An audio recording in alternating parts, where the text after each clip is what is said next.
Hi, welcome back to channel TrainStation 2. Alright, preparing for the second competition in this European trip itself.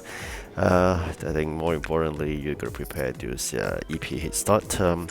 Generally, there are some jobs that give you 30 EPs. For those, what I did is basically collect them, and then when it's generated with the 50 EPs, I'll just keep them for the upcoming competition itself. So with that, I've so-called prepared 4 sets of EP head start with 50 each. So generally, when I start off the second competition, we'll have 200 EPs already. Alright, so besides that, I'll be keeping up my factories filled with all the items that we need to do. Basically, especially the event items, I just want to make my factory filled with all those event items, plus my warehouse filled with them as well. As for the other factories, I'll try to fill them with the input-output trays, full of these items. Once you start production, basically your raw materials can be fit into the input tray. Alright, so that's generally what I do in preparation for the upcoming second competition. And when I end off, before I basically not lock in the game anymore, as usual by now, you should know that I always start late in competition, about 12 hours late. What should you do? I mean, before you actually log off the game and wait 12 hours later? I'll definitely go for the last job, which is 4 hours job. I will just send my trains all out for this 4 hours jobs, and I'll always do this 4-hour job during this so-called break from the game before the start of competition, so as not to waste the opportunity during the competition time. There's no way you should use that any of the trains to send for a 4-hour job, because basically you lose a dispatcher for 4 hours itself. Okay, so this is just a mini tip for you. I mean, generally you should only do the 4 hours job whereby you no longer require to play the game for the next 4 hours, probably before sleep. That's one possibility. Another one is definitely like this, whereby before the start of the next competition. Alright, I do find generally the railroad factory, the items required, generally you can see it asks for subcomponents such as iron powder, which is something that you can very quickly get it done with, because you know, you just need 30 seconds to get those iron into your factory, and then eventually start doing those iron powder. But I think more importantly is you got to take aware that based on our first experience in the first competitions, there's a mixture of event items as well as normal items. So I believe it's on off and in that context. So you better prepare a lot of those normal items in your factory, but free up your warehouse for the event items. So I think generally these are the long manufacturing time items, so you should get those ready, because you do know that certain things really take a long while to make.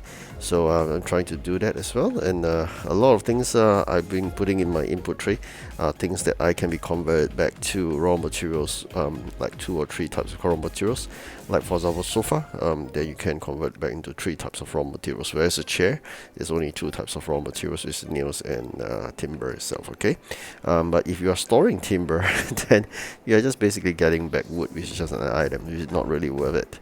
I'll rather we store glue, then this is a mixture of so-called logs and fuel. Okay, so generally this is how it works. And of course, there's one factory that I just got unlocked, and I've not really got the time to basically use the gems to upgrade it, because I'm trying to keep the gems to see how things change and how things fare, especially whether can I use it to exchange for the legendary train that comes out of the 1000 event coins. So it's really emergency so-called buffer that we're keeping on hand.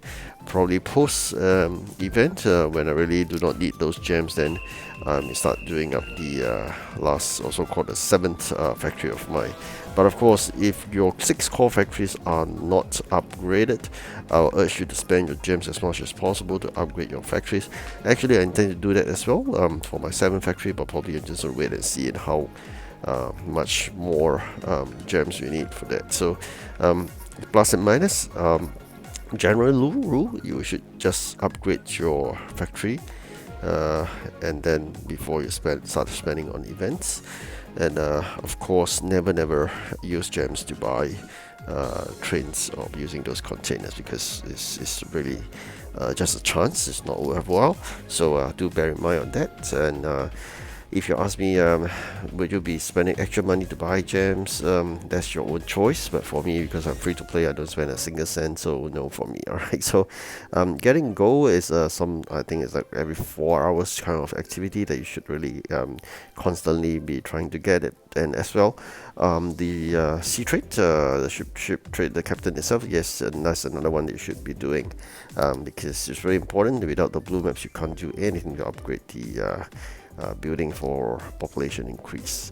So that's generally what I've been preparing for this event. You can see me preparing a fair bit of those event items and trying to remove the isolated 1 or 2 items, those loose pieces, because they are really taking up warehouse spaces, but they are totally useless, except for as event raw, so-called raw materials or raw component, you call it.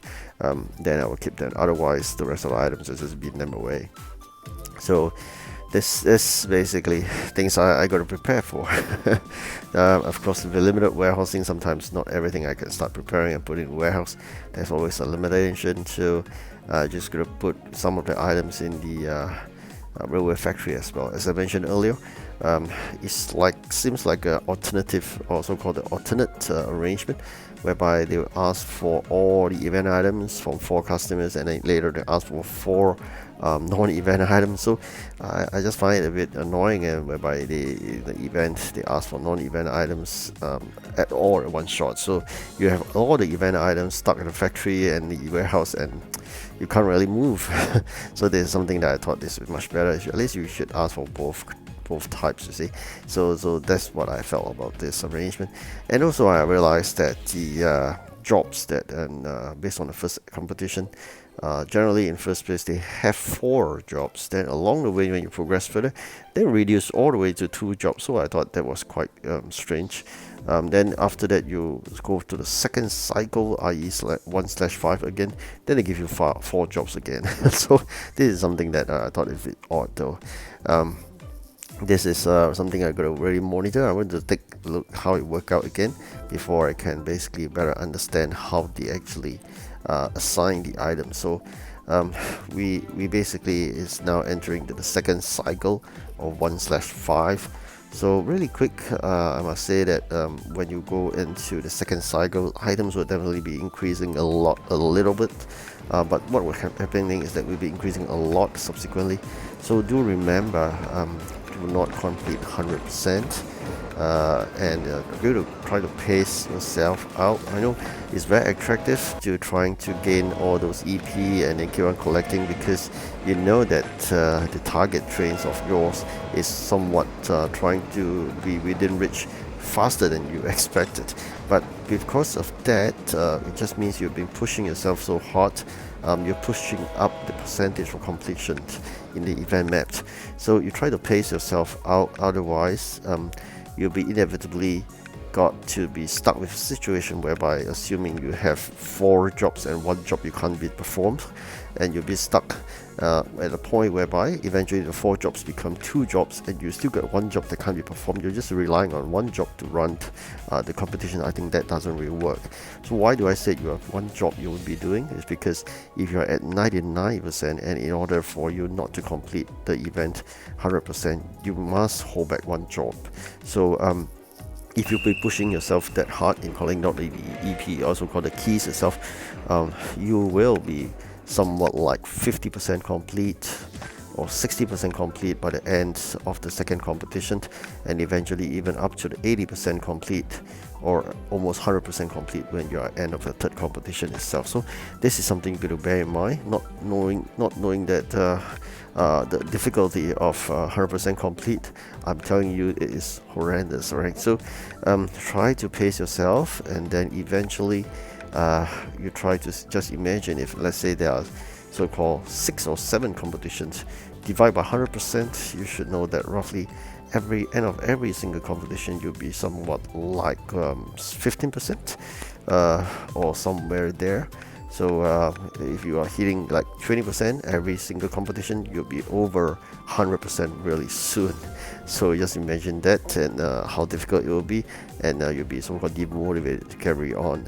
So that's something, an early warning for you. Okay, so I'm trying to pace myself down, but once I collect those 4 sets of 50 EP each, I'm not going to do any more collections, although it's attractive to collect them and keep on doing.